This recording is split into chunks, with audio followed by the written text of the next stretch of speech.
জনাব নাসিরউদ্দিন পাটোয়ারি, জনাব হাসনাত, জনাব সার্জিস, জনাব নাহিদ, জনাব আসিফ, এদের সবার সঙ্গেই আমার খুবই মধুর সম্পর্ক, কিন্তু কেন জানি বাস্তবে পর্দায় ব্যাপারটা দাঁড়ায় হচ্ছে উল্টার দিকে। যাই হোক, আমি একটু পড়ে শোনাই জনাব নাসিরউদ্দিন পাটোয়ারির প্রশ্নটা যাওয়ার আগে।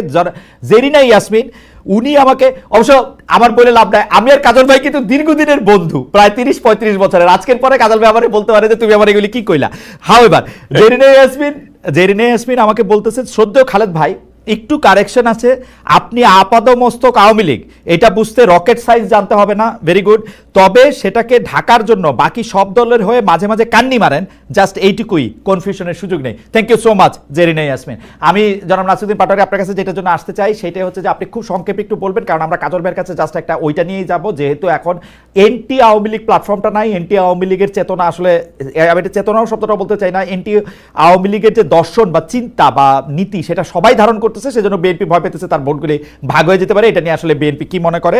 জনাব নাসিরউদ্দিন পাটোয়ারি, আমার প্রশ্ন হচ্ছে যে আপনারা যখন দল গঠন করেন বা দল গঠন করার আগেই আর্থিক স্বচ্ছতার বিষয়ে আপনারা আমাদেরকে অনেক প্রতিশ্রুতি দিয়েছিলেন, ওয়েবসাইটে সেটি উঠবে, কে আপনাদেরকে চাঁদা দিচ্ছে কে দিচ্ছে না সেটির আসলে কতদূর আপনারা এনসিপি থেকে, যারা এনসিপির কেন্দ্রীয় নেতা আছে, তারা বেতন নেন কিনা?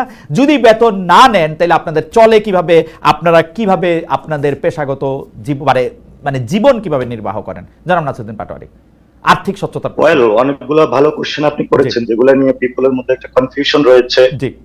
তো আমি প্রথমে যেটা, যে বাংলাদেশে এনটি আওয়ামী লীগ নামে এটা আপনার কাছে প্রশ্ন না, এটা কাজল ভাইয়ের কাছে প্রশ্ন না, এটা আমাকে 30 সেকেন্ড বলতে দিতে হবে। জি জি, যেটা হলো নাই, বলতো বিএনপির ভোট ব্যাংকটা এখানে কমে গেছে।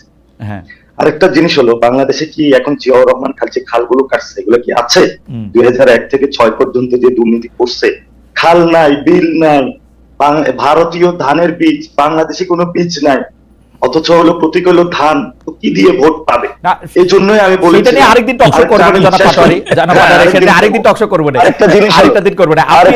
আপনি শুধু এনসিপির বাংলাদেশে বিএনপির হলো সমর্থক। আমি যেটা স্টাডি করলাম, 75 থেকে পরবর্তী জিয়াউর রহমান দল গঠন করলেন, খালেদা জিয়া আসলেন, 90-এ ওনারা গণঅভ্যুত্থানের নেতৃত্ব দিয়েছিলেন 1 থেকে 6 পর্যন্ত, 25-30 উপরে ওনাদের ভোট নাই। 25-30 হলে তো 90টা আসনে হয়। আমি যেটা বললাম, এটাকে কাজল ভাই ল কোশ্চেন এতটুকু বুঝতে পারেন না নাকি? এটাও আমার থেকে বুঝতে হবে আপনার। তারপরে আসি যে আমি বলেছি 300টা আসনের কথা। দেখেন খালিদ ভাই, একটা জিনিস বুঝেন, আমরা যখন রাজনৈতিক দলে প্রার্থী দিব, আমরা তো 300 আসনেই দিব। এখন আমি বললাম 150টা, ওই ছোট দল তোকে 2টা দিব, ওকে তোকে 3টা দিব, তা আমি তো 300 আসনে জেতার জন্যই প্রার্থী দিব। এটা কেমন রাজনৈতিক দল? আপনি 300 আসনে জেতার জন্য প্রার্থী দিতেছেন না, একটা লোকের ডামি দাঁড় করায় দিচ্ছেন, ওরে দিয়ে ওরে জিতাবেন। এই সংস্কৃতি থেকে ভাই আপনাদেরকে বের হতে হবে ভাই, এগুলা অতীত সংস্কৃতি। সেজন্য এখন আমি বললাম আপনি যদি আমরা 1 ঘন্টার বেশি 200 আসন জিততে হবে, আমি বললাম যে আমাদের 200 আসন জিততে হবে, 200 আসন বাকি 100 জনের ভিতরে থাকবে। ভাই কে না কে জিতবে, ওই 200 জনের মধ্যে কি আমার নামটা? এটা হয় কি জনাব পাটোয়ারি, আমি একটু আপনাকে বলি, আমরা দেখেছি কি রাজনৈতিক দলগুলি জানে যে কোথায় তাদের কতটুকু স্ট্রেংথ, সেই অপটিমাম স্ট্রেংথকে ধরে তারা একটা ম্যাপ প্রণয়ন করে। যেমন আওয়ামী লীগ জানে যদি আওয়ামী লীগ নির্বাচন করে গোপালগঞ্জে তারা সব আসনে জিতবে, তেমনি বিএনপি জানে তার স্ট্রেংথ আছে বগুড়ায় সব আসনে জিতবে। আমি খুব জেনারেলাইজ কথা বললাম। এরকমভাবে কোন কোন আসন তাদের একেবারে সবুজ, কোনটা একটু গ্রে, কোনটা লাল, সেরকমভাবে তারা করে। সেই জন্য প্র্যাকটিক্যালি বিএনপি ভোটের আগে, 2001 সালের ভোটের আগে, সেইটার ব্যাপারটা আমি পুরোপুরি দেখেছিলাম বলে আমি জানি। তারা নির্বাচন হওয়ার আগেই তারা জানতো যে নিরপেক্ষ নির্বাচন হলে তারা কতটা আসনে তারা নিশ্চিত জয়লাভ করবে। মাঠের তো আসে সেরকম ভাবে সেটা বলে আর কি। আচ্ছা, আমরা আরেকদিন কথা বলবো না জনাব পাটোয়ারি, আরেকদিন কথা। এরকম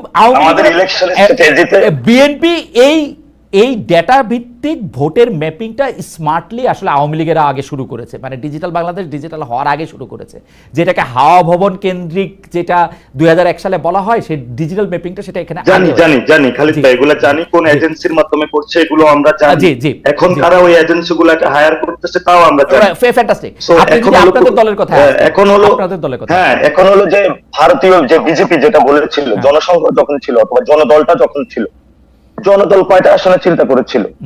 এবং 1990 সালে আগে বিএনপির কি অবস্থা? প্রার্থী দিতে প্রার্থী খুঁজে পাওয়া যায়, কিন্তু তাদের একটা স্বপ্ন ছিল, জিয়াউর রহমান স্বপ্নটা দেখিয়েছিল। আমি খালেদা জিয়া খুবই রেসপেক্ট করি, আমি ওনার সাথে পার্সোনালি দেখা করেছিলাম, আমার স্বপ্ন ছিল যে ওনার সাথে কিছু জিনিস আমি শেয়ার করবো, জিজ্ঞেস করবো। নাসিরউদ্দিন ওনার পাটোয়ারি, যে এই আপনি রাজপথে বিএনপি থেকে নেমে এনসিপি তে একদম- আসেন, আপনি বিএনপি থেকে এনসিপি তে আসেন। বিএনপি থাক, বিএনপি তে আরেকদিন কথা বলবো, সত্যি আপনি এনসিপি তে আসেন। এনসিপি তে আপনাদের না আর না, এটা তো এই যে রুহুল কুদ্দুস ভাই, এই যে একটা মানে ওনার মতো সিনিয়র লয়ার, আমাকে আজকে একজন বলছে যে ওনাকে সম্মান দেওয়ার জন্য, কারণ উনি নাকি সামনে হলো লয়ার সেক্টর নিয়ন্ত্রণ করবে, পরে নাকি মামলা টামলা খেলে উনি আমারে আরো বেশি করে ঢুকায় রাখবে, আরো কি কি বলবে। আপনি খোঁজ নিলে জানতে পারবেন। সরি টু সে, আপনি আমি আপনাকে রেসপেক্ট করতাম, আপনি যে শব্দ আজকে চয়ন করেছেন আপনি এটা এক্সপ্যান্ড করবেন, এক নাম্বার। দুই নাম্বার জিনিসটা হলো আপনি আমাদের ফাইন্যান্সিয়াল সিস্টেমের কথা বলেছেন, এই যে বালখিল্য যে একটা শব্দ ব্যবহার করেছে উনি, এবং এটা উনি সিনিয়র লয়ার হিসেবে, লার্নার পার্সন হিসেবে উনি লন্ডন থেকে এডুকেটেড হয়েছে এবং সেখানে যথেষ্ট এই ধরনের শিক্ষা দিয়ে আমার মনে হয় যে এই শব্দটা এক্সপ্যান্ড করা উচিত, এক নাম্বার। দুই নাম্বার জিনিস জি আর্থিক খাত, আপনি ফাইন্যান্সিয়াল কোশ্চেন, জি আচ্ছা ফাইন্যান্সিয়াল কোশ্চেন আপনি কথা বলেছেন, আচ্ছা বেশি কাজ আপনি বলেছেন, আমি একটু বালখিল্য শব্দ এগুলো আপনি বলতে পারেন না। জি। দুই নম্বর জিনিস হলো ফাইন্যান্সিয়াল যে বিষয়টা, সেটা হলো যে আমরা একটা নীতিমালা করেছিলাম, নীতিমালার মধ্যে আমরা এনেছিলাম আমাদের দুইটা জিনিসকে মিক্সড করতে হবে। মিক্সড করতে গিয়ে আমার যে পলিটিক্যাল কালচার রয়েছে সেটার জন্য আমরা স্টাডি করার জন্য নির্বাচন কমিশনের আরপিওটা স্টাডি করলাম, সাউথ এশিয়াতে যে পলিটিক্যাল পার্টিগুলার যে ফাইন্যান্সিং সিস্টেম সেটা নিয়ে স্টাডি করে আমরা ভারতে গিয়ে যেটা পাইলাম সেটা হলো রাহুল গান্ধীর কিন্তু যে ফাইন্যান্সিয়াল স্ট্রাকচার, এটা হলো বিজেপির মোদি হলো ফ্রিজ করে রেখেছিল, বিজেপি আবার বন্ড ছেড়েছিল। আমরা একটা সুন্দর মডেল আবার হলো মালয়েশিয়াতে গিয়েছি, মালয়েশিয়ার যে তরুণ প্রজন্ম তারা ফাইন্যান্সিয়াল মডেলের ক্ষেত্রে নতুন একটা ধারা নিয়ে এসেছিল। থাইল্যান্ডের একটা তরুণদের একটা পার্টি, মুভ ফরওয়ার্ড পার্টি, আপনি শুনেছেন 167 তারা সিট পেয়েছিল, তাদেরও তো ফাইন্যান্সিয়াল একটা মডেলে তারা সিস্টেম নিয়ে এসেছিল। আর বর্তমানে আমেরিকার নেক্সট প্রেসিডেন্ট ক্যান্ডিডেট বলা হয়ে থাকে এওসি কে। এওসি একজন বারটেন্ডার ছিলেন, খুবই স্ট্রাগল লাইফে ছিলেন, তার ফাইন্যান্সিয়াল ক্লিয়ারেন্স খুবই স্ট্রং। এবং আপনি যে আমদানির কথা বলেছিলেন যে আপনি টকশোতে গত, তারও ফাইন্যান্সিয়াল আমি ব্যাকগ্রাউন্ড দেখলাম খুবই স্ট্রং এবং মানে ক্লিন। স্ট্রং বলতে আমরা হাজার হাজার কোটি টাকার মালিক বুঝে ওইটা নাই, খুবই ক্লিন এবং তার ট্র্যাক রেখেছে। আমরা যখন দল গঠন করলাম আমরা খুবই একটা চিন্তার মধ্যে পড়ে গেলাম যে স্ট্রাকচার গুলোতে বিভিন্ন দল, বিভিন্ন বিএনপির এমপি গুলো অফার করতেছিল যে আমাদের সাথে আসো, ব্যবসা করো, কোথায় থেকে ইলেকশন করবা, কি করবা, দল চালাবা কিভাবে, বিভিন্ন দেশ আমাদেরকে বলতেছে, বিভিন্ন গোয়েন্দা সংস্থা বলতেছে। আমরা বলছি নো, আমরা কোনোটাতে যাব না। তখন আমরা ইয়েল ইউনিভার্সিটি, এমআইটি ইউনিভার্সিটি এবং ওয়ার্ল্ডের যারা বাংলাদেশি ডায়াসপোরা আছে তাদের সাথে যোগাযোগ করলাম, how can I solve this matter. তারা আমাদেরকে একটা ফাইন্যান্সিয়াল মডেল বানিয়ে দিল। আমরা সেই ভিত্তিতে গিয়ে আমাদের সেই রিসার্চ বেসড যে ফর্মটা আছে আমরা সেটা অবমুক্ত করলাম, আমরা ক্রাউড ফান্ডিং এ গেলাম, আমরা টি শার্ট, ব্যাগ বিভিন্ন জায়গায় জনগণের কাছে গেলাম। অর্থাৎ আমরা যেহেতু এখনো আর্মির এস্টাবলিশমেন্ট ভাঙতে পারি নাই, আমাদের ব্যুরোক্রেসির এখন এস্টাবলিশমেন্টের যেটা আওয়ামী এস্টাবলিশমেন্ট ভাঙতে পারি না এখনো, মিডিয়ার এস্টাবলিশমেন্ট ভাঙতে পারি না এখনো, অর্থাৎ এগুলোকে চেঞ্জ করতে পারি না। আমরা এই জন্য হলো জনগণমুখী হলাম, এই জন্য আমরা ফাইন্যান্সিয়াল রাইট সেগুলো সেটা ওয়েবসাইটে প্রকাশ করার কথা ছিল, সেটা কি আপনারা করতেছেন? জি, আমাদের ওয়েবসাইটে আপনার ট্র্যাকিং এ সবগুলো বিষয় আছে। সেখানে হলো আমরা আবার জনগণকে একটা জিনিস হিসাব মিলিয়ে দিতে, অর্থাৎ আমাদের ডেবিট ক্রেডিটটা মিলিয়ে দিতে, সেটা হলো আমাদের কাছে আমাদের, জি সেটা আপনারা দিচ্ছেন। আর আপনারা এটা হলো ডেভেলপ হচ্ছে আমাদের, মানে যত টাকা উঠতেছে, মানে আমাদের যত অ্যাকাউন্ট থেকে ঢুকতেছে সেই জিনিসটা কত খাতে কোথায় খরচ হচ্ছে আমাদের ওয়েবসাইট হলো দুই পাশে থাকবে।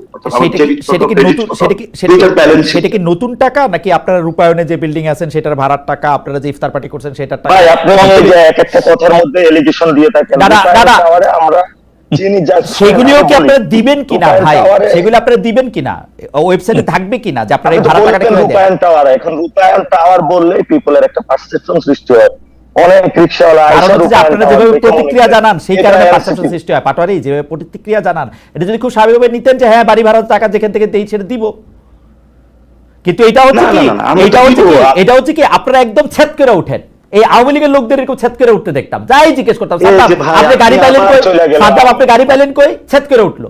ছেদ করে উঠেন না, বাড়িটা এটা তো তো ভাড়া ছেদ করে নিছেন, উঠেন না। বাড়িটা তো ভাড়া নিছেন, আপনি ভাড়ার টাকাটা আপনি প্রকাশ করবেন কারো কিনা? রেটরিক নিবেন না, এটা হলো আপনার প্রতি রিকোয়েস্ট। আচ্ছা, আপনি কোনো রেটরিক দলের না, এখন বাড়ি ভাড়ার rhetoric টাকাটা বলবেন না। দিবেন, যে এখানে পার্টি অফিস আছে সেখানে টাকাটা দিবেন আপনারা, মানে প্রকাশ করবেন জি, আমরা ভাড়া দিচ্ছি, সেটা আমরা প্রকাশ করব। করবেন কিনা? আপনারা বলছেন যে আপনাদের আর্থিক সকল স্টেটমেন্ট সবার সামনে উন্মুক্ত থাকবে, সেটা থাকবে জি, কিনা? আমরা প্রকাশ করব, কবে আমরা থেকে প্রকাশ থাকবে, করব। কবে থেকে থাকবে? আমরা প্রকাশ করব। আমরা ফাইন্যান্সিয়াল এখানে যে বিষয়টা হয়েছে, যিনি এই ওই আমরা যেটা যে জায়গায় আমাদের অফিসটা আছে, হুম, যিনি ওইটার মালিক, উনিও বিএনপির সাথে সংশ্লিষ্ট, হুম। খুবই ভদ্রজন পার্সন, হুম। মানে পচা বিএনপি না, ভালো বিএনপি। হুম, হুম। না, তো বিএনপি উনি বলছেন বিএনপি যে তো ভাই, আপনাদের আমার পরিচয় হুম। আমার পরিচয় ওইভাবে পাবলিশ করিও না। তো ওনারটা মানে ওনার পরিচয়টা তো আমার গোপন রাখতে হবে, উনি যেহেতু আমাদের কাছে রিকোয়েস্ট আপনি করছেন। একটা তারিখ তাকে আমরা বলেন, পার মানতে বলতে চাই, তারিখ বলেন যে পাবলিশ এই করে দেবেন তারিখের ইনশাআল্লাহ। মধ্যে আপনারা এটা জনগণের কাছে প্রকাশ করবেন। আমার কোনো উৎসাহ নাই, আমরা আগামী 1-2 সপ্তাহের মধ্যে আমাদের ট্যাগ টিম ফাইন্যান্সিয়াল যিনি পার্টি কোষাধ্যক্ষ গঠন আছে, আমি হওয়ার পর পার্সোনালি থেকে এটা অবশ্যই এখন করে- পর্যন্ত আপনাদের আয় ব্যয়ের হিসাবটা আপনারা জনগণের কাছে প্রকাশ করবেন, তাই তো? জি, আমরা এটা পাবলিশ করে দিই। আচ্ছা, আপনারা কি কোনো বেতন নিতেছেন কেন্দ্রীয় নেতারা এই পার্টি? আমাদের এখানে একটি কথা এসেছিল যে মানে জামায়াত ইসলামীর বাংলাদেশের যে মডেলটা, এটাতে হলো মানে তাদের একটা বরাদ্দ থাকে, আবার এই বিএনপির এটা হলো বুর্জোয়া পলিটিক্স এর এই ক্ষেত্রে হলো পার্সন টু পার্সন এই জিনিসটা মেনটেন করে, আর বড় ভাইকে হলো বিভিন্ন জায়গা থেকে চাঁদা তুলে দেয়। হুম, তো সেই জন্য আমরা চিন্তা করছি যে আমরা আইডিয়া কেন্দ্রিক রাজনীতি করব, এখানে কোনো ভাইয়ের রাজনীতি করব না, কোনো প্রবাসী ব্যক্তির রাজনীতি করব। তো সেই জায়গা থেকে আমরা বলেছিলাম এই ধরনের কোনো ফেলোশিপ প্রোগ্রাম চালু করা যায় কিনা। হুম, সেখানে আমাদের একটা প্রপোজিশন এসেছিল, যেটা বিভিন্ন কান্ট্রিতে আছে। হুম। তো আমরা আবার সেটার ক্ষেত্রে আরো একটা কনসিডারেশনে নিচ্ছি, যদি ফেলোশিপ দিয়েই থাকি অনেকে আবার এটার উপরে ডিপেন্ডেন্ট হয়ে পড়বে। অনেক লোক Okay. হার্ট থেকে তো রাজনীতি করতে চায়, মানুষের ভরসা থেকে তো ওই জায়গাটা করবে না। তাহলে how can I solve this? এটার জন্য আমরা আবার আরেকটা রিসার্চ আমাদের ঢুকতে হচ্ছে।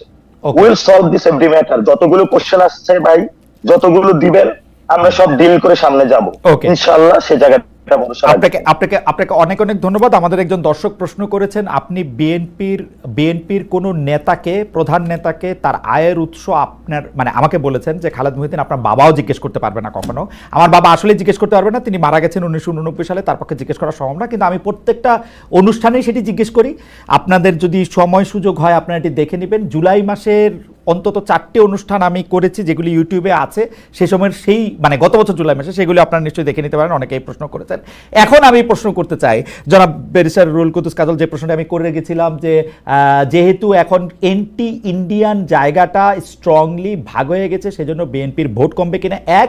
দুই হচ্ছে যে বিএনপি এনসিপিকে তো এটা বলতে হয়েছে যে তারা তাদের সকল আয় ব্যয়ের উৎস পাবলিকলি এটা প্রকাশ করবে, বিএনপি এটা প্রকাশ করবে কিনা এক নাম্বার কথা। আমি বিএনপির ওয়েবসাইটে প্রতিদিন যাই, আমি এরকম কোনো কিছু লক্ষণ দেখি না। এবং বিএনপির শীর্ষ নেতারা কিভাবে জীবন নির্বাহ করেন, আমি যেমন গত প্রধানমন্ত্রীর মন্ত্রী পরিষদকে প্রায় জিজ্ঞেস করতাম যে তারা মানে ফার্স্ট ফ্যামিলি অর্থাৎ শেখ হাসিনা এবং তার ছেলেমেয়েরা কোনো ধরনের ব্যবসা বাণিজ্যের সাথে যুক্ত কিনা, তাদের আয়ের উৎস কি, তেমনভাবে আপনাদেরও জিজ্ঞেস করতে চাই যে আসলে মানে জনাব তারেক রহমানের আয়ের উৎস আসলে কি।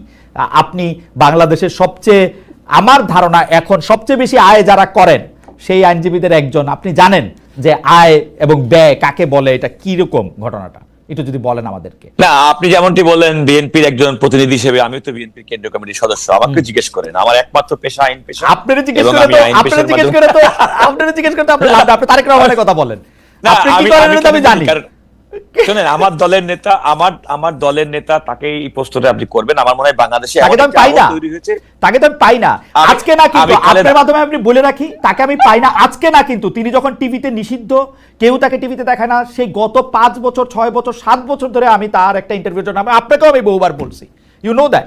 এবং আপনি আমি আপনাকে বলি, সুতরাং আমার দলের নেতা তার নিশ্চয়ই তিনি বৈধ উৎস এবং আছেন, এবং এই প্রশ্নটি তাকে করবেন। এই ব্যাপারে আমি এতটুকু বলতে পারি, আমাদের নেতা এবং তিনি তার পরিবারের সদস্য এবং তাদের আমাদেরকে একজন বিএনপি নেতা বলেছেন যে ডক্টর জুবাইদা রহমান এবং ব্যারিস্টার জাইমা রহমান তারা যেহেতু আয় করেন, সুতরাং তারেক রহমান সাহেবকে রাজনীতির দিকে মনোযোগ দিলেও চলে।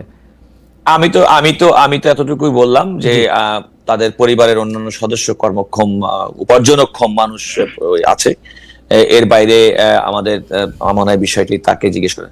আপনি যে কথাটি বলছিলেন সে কথাটি নাসিরউদ্দিন পাটোয়ারির যে সমস্ত কথাগুলো, সেগুলো মোর অন থিওরি। আমি নিজে থিওরিতে অতটা চেয়ে বড় কথা হচ্ছে বাংলাদেশের আর্থসামাজিক অবস্থা বিবেচনা করেই আমি একটা মন্তব্য করার চেষ্টা করি। যেমনটি আপনি বলেছেন, এটা বাস্তব কথা, যে আমি সে কথা বলছিলাম যে আওয়ামী লীগ বিরোধী যে শিবির, সেই শিবিরের নেতৃত্ব দিত বিএনপি। এখন আওয়ামী লীগের অনুপস্থিতিতে এই শিবিরের ভোটের মধ্যে তো অবশ্যই একটা টানাপোড়েন থাকবে, এবং এই টানাপোড়েনটা থাকাটা অত্যন্ত স্বাভাবিক, এটা গণতন্ত্রের সৌন্দর্য। আপনি তারেক রহমানের বক্তব্য রেফারেন্স দিয়ে যে কথাটি বারবার বলছিলেন, যে তিনি বলছেন আগামী নির্বাচন অত্যন্ত প্রতিদ্বন্দ্বিতাপূর্ণ, অনেক কঠিন হবে। এই কঠিনের একটা কারণ হচ্ছে ভোটারদের মন জয় করা। আপনি আমাদের দলের নেতার বক্তব্য থেকে এই কথাটা কিন্তু স্পষ্টত, যে মানুষের ভোটারের মন জয় করার মাধ্যমেই তারা রাষ্ট্র ক্ষমতায় যেতে চায়। এটা বাংলাদেশের মানুষের জন্য একটা আশ্বস্ত হওয়ার বিষয়। তার দলের নেতৃবৃন্দকে যখন তিনি এভাবে অ্যালার্ট করেন, প্রকারান্তরে এই কথাই বোঝাতে চান যে ভোট ছাড়া অন্য কোন প্রক্রিয়ায় আমাদের রাজনৈতিক দল হিসেবে রাষ্ট্র ক্ষমতার দায়িত্ব পাওয়ার কোনো সুযোগ নেই। Right, that is plain and simple. এই প্লেন এন্ড সিম্পলের ক্ষেত্রে অনেকগুলো অংশীদার, আপনি যেমনটি বললেন, কদিন আগে গত শনিবারের মধ্যে আপনার সৌরদ্দি উদ্যানে একটা সমাবেশ হলো। 1 মিনিটে যদি শেষ করেন। আমি আগামী নির্বাচনকে সামনে রেখে অনেক রকমের হিসাব নিকাশ তো হবেই, এবং এই যার যার রাজনৈতিক অবস্থান থেকে সে তার দলের হিসাব করবে, বড় দল হিসেবে তার একটা হিসাব করবে। এমন তো হতে পারে যে বিএনপি চিন্তা করছে, যেটা বিএনপির অন্যতম পলিসি ছিল, যেটা 31 দফা ভারপ্রাপ্ত চেয়ারম্যান বারবার বলেছিলেন, যে আমরা রাষ্ট্র ক্ষমতা যাওয়ার সুযোগ পেলে, রাষ্ট্রকে সেবা করার সুযোগ পেলে সমস্ত রাজনৈতিক দল এবং শক্তিদেরকে আমরা ইনভলভ করব। বিএনপি কিন্তু প্রথম দিকে বিএনপি কিন্তু জাতীয় সরকার করার কথা সুস্পষ্ট ভাবে বলেছে। বিএনপি আরেকটি কথা বলেছে, আপনি খেয়াল করে দেখুন, জাতীয় সংসদ কাদর ভাই, এই জাতীয় সরকারটা অনেকটা জাতীয়তাবাদী জাতীয় সরকার হবে, তাই তো? মানে আপনার যাকে পছন্দ তাকে আপনি দিবেন। আপনি তাই যদি হয়ে থাকে, তাহলে কেন বিএনপি এককভাবে পার্লামেন্টের দ্বিকক্ষ বিশিষ্ট পার্লামেন্টের কথা যাবে? বিএনপি তো দেশের বুদ্ধিজীবী, সুশীল সমাজ, শিক্ষিত মানুষ, এই সমস্ত মানুষদেরকে ইনভলভ করানোর জন্য উচ্চ কক্ষের বিধান বিএনপি মেনে নিয়েছে, এবং বিএনপি নারীদেরকে ক্ষমতায়ন করার জন্য, সংসদে নারী আসন বাড়ানোর জন্য 100 কাজল ভাই, এইটা আরেকদিন আপনি কেন্দ্রীয় সদস্য হিসেবে আমরা আরেকদিন আপনার কাছে স্পষ্ট শুনবো। আর্থিক স্বচ্ছতার প্রসঙ্গটা যদি আপনি একটু বলেন, যে আর্থিক স্বচ্ছতার জায়গাটা এই কাছে আমি আপনাকে বলি, আমি যতটুকু জানতে পার্টি হিসেবে, আমি if I am not wrong, যতটুকু আমার জানা মতে প্রত্যেকটা রাজনৈতিক দল, নিবন্ধিত রাজনৈতিক দলের প্রত্যেক বছরের আয় ব্যয়ের হিসেব নির্বাচন কমিশনে জমা দিতে হয়। আমার জানা মতে বিএনপি গত বছরের আয় ব্যয়ের হিসাব নির্বাচন কমিশনকে জমা দিয়েছে। আমার মনে হয় নির্বাচন কমিশনকে যদি আপনি প্রশ্ন করেন তারা কেন এই আয়ের ব্যয়ের হিসাবটা মানে উপস্থাপন করে নাই,